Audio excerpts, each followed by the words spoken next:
Now is the time.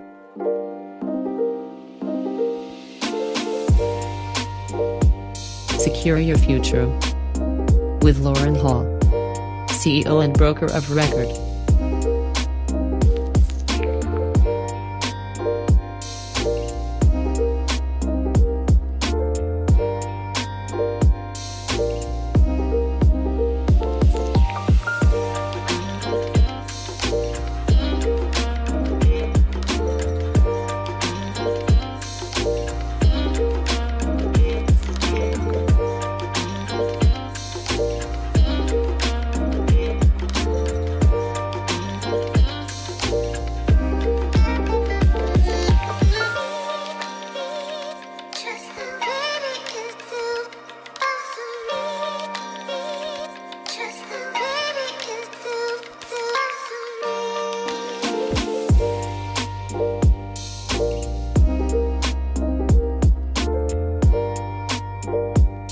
Didn't work, and trying to find and buy a business didn't work, so we went back to what we did know, which was get into an industry, this time real estate, and then create a business from within it and recognize the opportunity once you're already there.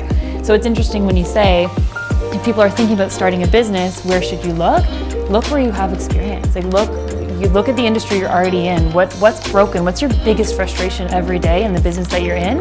And you're probably not alone, so solve that frustration for the industry, and it could be a very big niche business.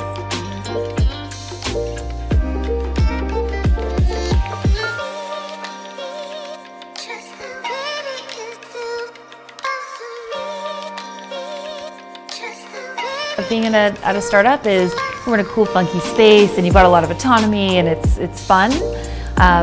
One of the downsides is sometimes it can be tough to really define what your role is. It can be difficult for us to say, we know that in 6 months you will be at this mark, and in 2 years you'll be at this mark, and we can't. It's very difficult for us to give a kind of set trajectory for any person, which means coming in, the best thing you can do is be a problem solver. So if you come in, nail that one thing that is you were hired for. Get exceptionally good at that one thing, and then there are opportunities to start solving other problems. And our highest producers and the types of people that move from administration to the head of product, like our head of product Curtis did over the years, just started solving problems before they kind of manifested into real issues.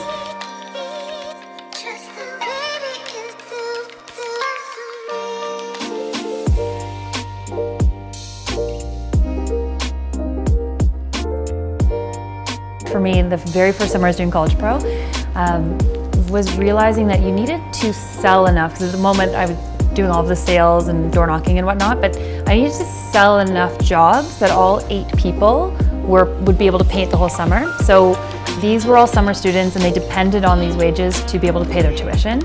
So to pay their tuition that year and their rent that year, and when the enormity, and even now I get shivers, like the enormity and the weight of the importance of that job to the 8 painters that lasted the whole summer was really their year. So not going into debt and being able to work the next day. And the thought of having to call somebody and say, "Ooh, you can't come into work next week because I didn't book a job for you," just realizing the importance of that and the responsibility that you had to create the work for them.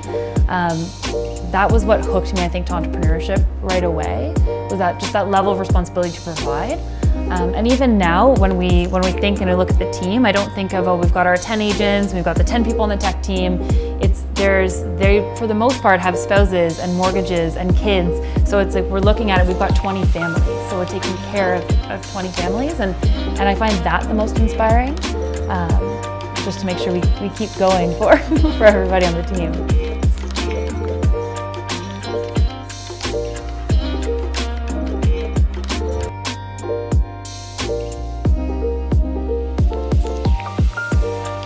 Paintbrush. So if you don't hire 8 people, 10 people, 12 people, and they're painting for you, and you're not trusting them, then you'll never get any of the work done. So a big thing, that the bigger you grow and the faster you grow, the more that you have to trust your team. So I think it's always really important to find people that are far better than you at what they're good at and what they're doing, and then give them as much autonomy as possible, and really the resources and environment for them to be able to be autonomous and make their own decisions, and then have trust that it'll happen.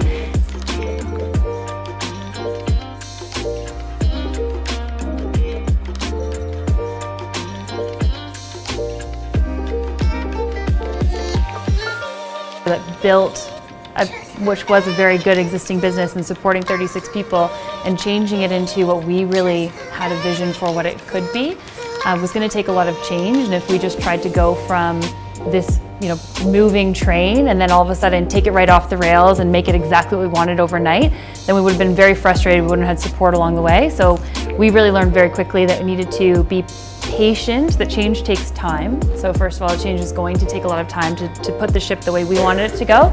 And that also we needed the whole team support. So of the 36, we were only able to keep 3 people, but 4 other people stayed on as contractors, and it was really important to us that everyone was fully bought into the change and everyone was fully bought into where we wanted to go with the company. And I think the first thing with that was we had to figure out where they wanted it to go in the first place. So the first thing we did was just start asking questions and spend time getting to know the people that were at the company and made it what it was. Made the brand the success that it was at the time, and work with them on, well, what did you want to change that you couldn't? So when you were there, what were all the dreams that you had for this company, and how can we integrate that into the future? And just realizing that the more questions we asked, the more their walls came down and the guard came down that they had around change, and they were more open with us and gave us amazing ideas that we've implemented, and they really got behind what we ended up with it, which was kind of a collaboration of where we wanted to go. So I think it's a bit of babble around change for us means being patient, being inclusive with everybody, asking questions before you just jump in and try and guide the ship. Try and get everybody on your team on board and collaboratively decide where you're going together.